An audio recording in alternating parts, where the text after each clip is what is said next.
Good morning. I was gonna say good afternoon, but I realized it's not afternoon. Anyway, so today we're picking up where we left off in the last video, which is all the wiring for the cooling system. We gotta do that relay that we didn't do because everything else went to hell in a handbasket. And we gotta get the fan wired up. So we're gonna go ahead and just connect our... What the hell? It looks considerably lighter than it did before. Now those Deutsch connectors? All jokes aside, we ripped out all of the wiring in the car, and we cleaned it up because I didn't like how it was hanging low. We had tried to use these terminal strips for manageability and like testing, but the problem is that with where the fuse box is in the car, it pokes down even further, and then it just goes up and it noodles everywhere. So instead, we removed everything, we connected it straight to this, and then we also cleaned up this the power wire here. So we went straight into a crimp into the main line as opposed to going to the terminal piece, which is down here. You might be able to see that red thing. Just overall makes the car a little bit cleaner inside the car. We're going to rip out that piece and then we're gonna mount the box. I do have something that I need to go do for that box before we get started, but we're not ready for it yet. We're gonna go ahead and get that in and start wiring our wiring to the front of the car so we can figure out our lights, our fan, and the relay.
Alright, so we've got the relay wired up, we've got power to the relay wired up, we've got the fan wired to the relay, we got our grounds for the relay and the fan, and we have our temperature sensor just kind of roughed in here at the moment. We're pretty much ready to test this thing and start getting it heated.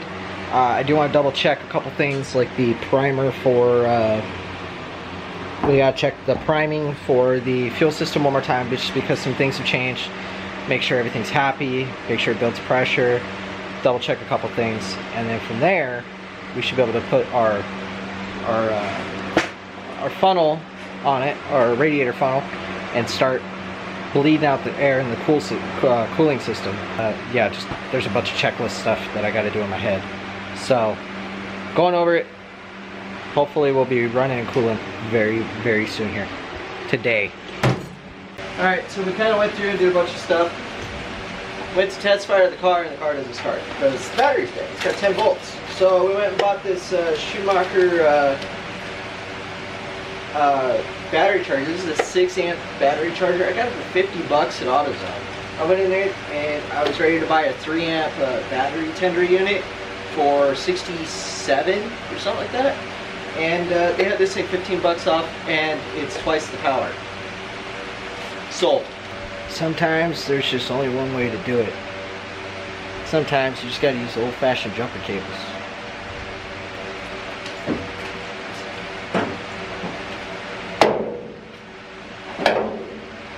Fortunately for me, one of my family heirlooms is a set of like 20-foot jumper cables that are like 00 gauge or something stupid that were built back in the 80s. You could jumpstart a freaking semi.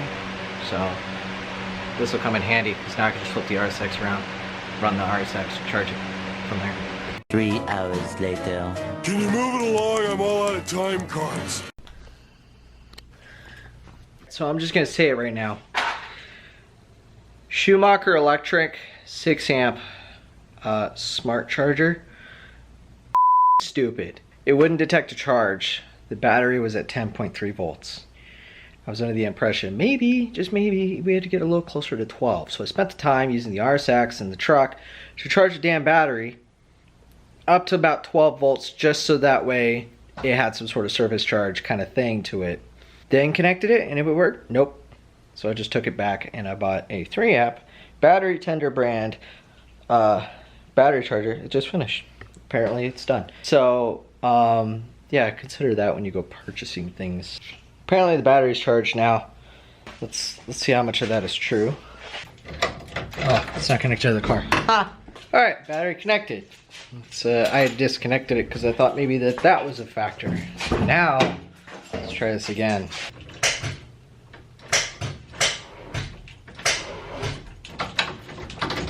I think the battery is done. And I haven't even done anything with the damn battery, because now it's not doing anything in terms of cranking at all. 11.8. Back on this we go.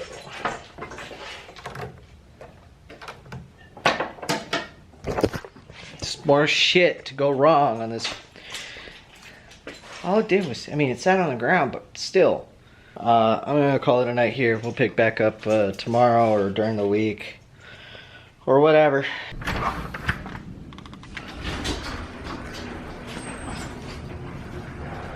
Last night kind of got ridiculous with this whole charger situation, so it's now done. It said it was done once, tried to crank it, did nothing. Now we've got it charged.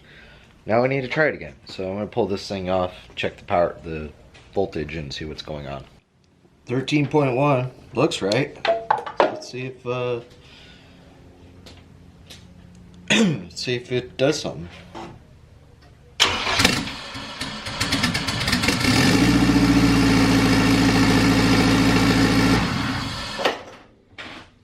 Cool. Still need to put fluid in the trans. I just wanted to check some stuff. I still got no dash lights, but I know why. So get back to work on stuff. Trying to be gentle, so send it off.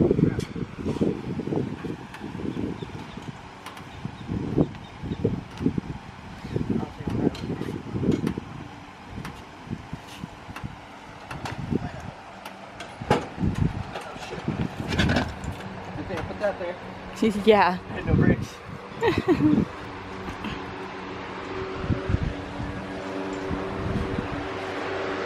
It's outside.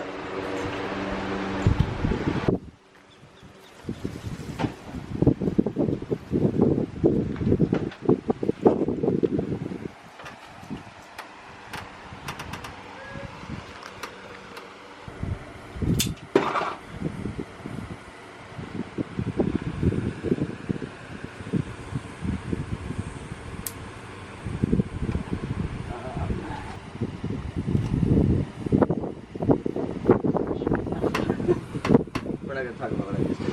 It's not. It's enough to do what I needed to. So. Right. Funnel time.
I just sent a video to Marcus.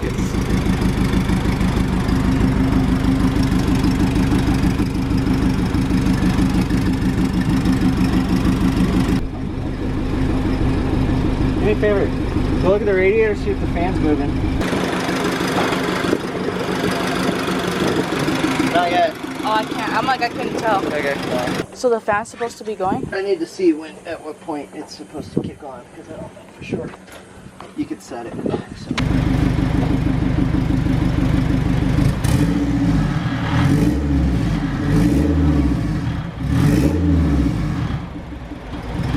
This is why you try shit. This is why you bring it out every day, you work through it, get the bugs undone, right? Because a lot of people just slap shit together and go straight to the meltdown. They don't sit here and do this shit. They don't go, okay, let's test the cooling system. Alright, so the lower rad hose that leaks, I got a turbo drain line that just decided to melt and coat my pump transmission with oil. And a dyno session costs you like $300 to $500 to get your shit tuned. You piss off the pump over and it says get the pump out. It's kind of an expensive pump. I don't want to piss off the tuner. I want them to know, oh yeah, I've been shaking this bitch down for months. And be like, oh good. This ought to go up.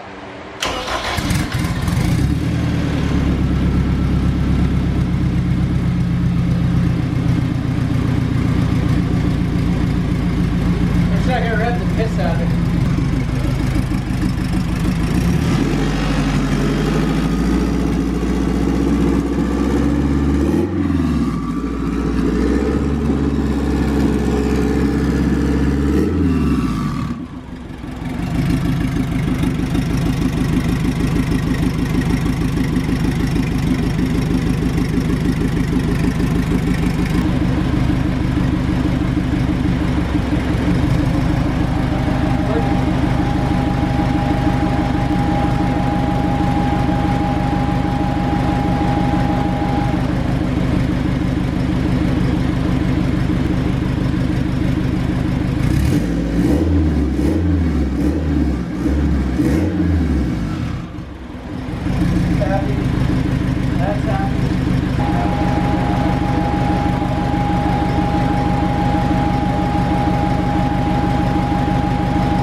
Alright, so progress report.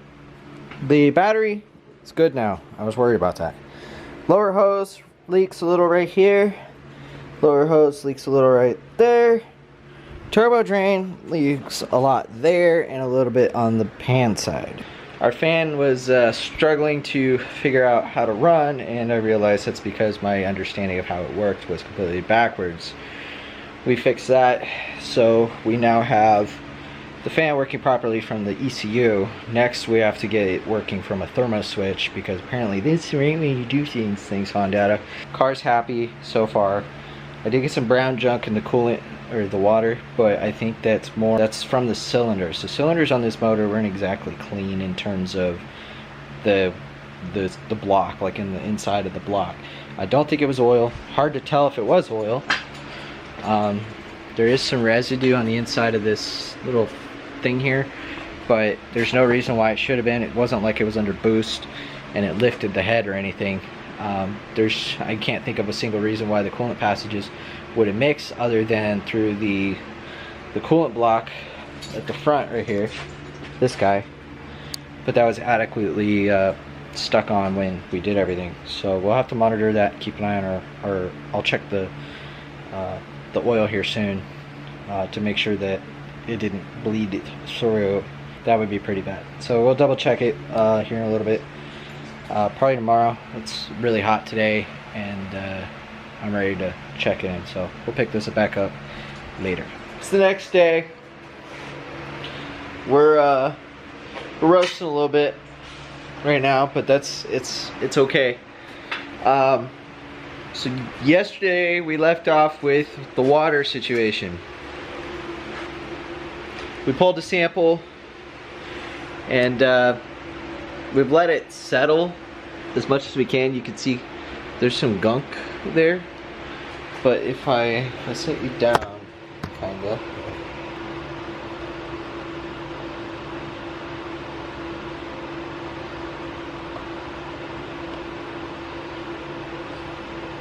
It moves with the magnet, which means it's rust.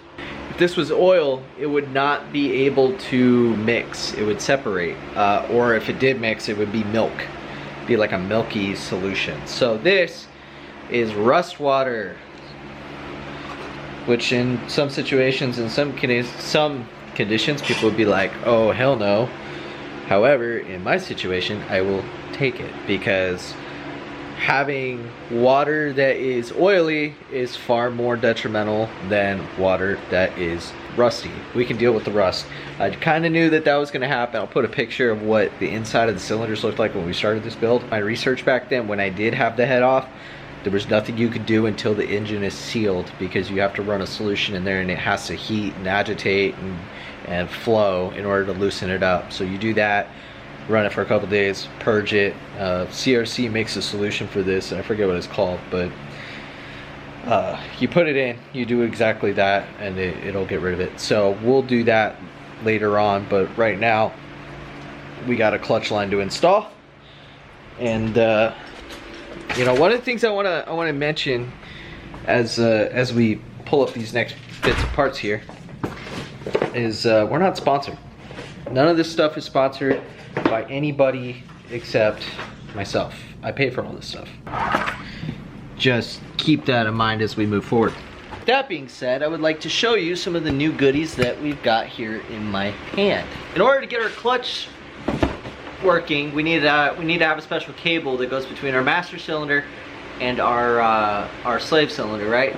So I went back to Hybrid because they have a part for this, which just consists of it's a dual banjo fitting. They're the same. I think they're the same size, but this goes directly from the clutch master to the clutch slave. So I'm gonna go get my clutch slave. We're gonna get it off the line that I have. We're gonna put it all back together and see if we can get this thing moving. It's filthy! I'm gonna take a minute and just do a little bit of scrub action on the inside of this just to keep as much dirt out of it as possible. I don't know what the master's like, but I'm gonna try and use it. If not, I mean, all this stuff, the only thing that's new right now is the line. The slave came from a deal I bought when I bought the transmission and axles and some other stuff. The reservoir is OEM, or is what came with the car. So we're just gonna try and use it. Alright, so the slave's hurt, so this is gonna get delayed at least one more day. So stay tuned. Alright, so it's a new day, and it's going to be the last day before I say enough's enough for this video. If you know, today Arizona set a record. It is the 4th hottest day ever recorded. 119 degrees. So yeah, it's a little toasty out. With that being said, we're back to work on the hatch, roasting our asses off as usual. Today we're going to do something that needs to be done, and we might even get some brake bleeding in, but I need to show you some more new parts. I was going to show you something else, but it's not here yet. So half of it is, the other half isn't. So that'll have to wait till next video. But let me show you what we got. In a previous video, I told you that our upper control arms and upper ball joints and stuff were needing to be replaced. So we got these.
now while we're here, we gotta do one other thing since I forgot stuff and I gotta do it. So, there's the Delco parts. Alright, we struggled with those little pad guide things, but we're all together. We got our upper control arms, or I guess my right control arms. We follow the TikTok. We got both sides done. Upper is done. Ball joints done. Yeehaw, done. I gotta put cotter pins in, I forgot. That's okay. I'll hit that later off camera. They're right there. So we're gonna have to close this one out because it's already 9 o'clock on a Tuesday. And I gotta get this one up ready for you guys on Friday, so, or whenever I get it out. Let's review our list. We need to do the lights, we need tires, we gotta figure out our evap hose, which I have it on a sticky note on my desk at work. Same with the brake booster hose. We gotta do a charge pipe. We gotta get seat belts, question mark. I've got a solution for it. The end goal is to get a cage, but I don't have a cage yet. So if anybody in the Phoenix area can do a cage for me for a pretty reasonable price, hit me up right here at Instagram, wherever. I got to tighten the booster back up. We got to inspect the brake line, just make sure we're good on that. If not, I have to go get one and or make one. Upper controller arm, ball joints done, throttle bracket done, seats, cage. Door panels, we need to order those. Gauges, we need to wire in all that. Boost controller, gotta do that, and we gotta do exhaust because that little up pipe's only gonna last us for so long. So we're almost done. Keep on keeping on with the keep on, and keep watching. We'll be back in the next one, working our asses off on finishing this damn car in the middle of what they're calling the hottest it's been in 100,000 years. I don't give a shit. We're gonna build this damn car. Thanks for watching. Do it for Dale, and we'll see you later.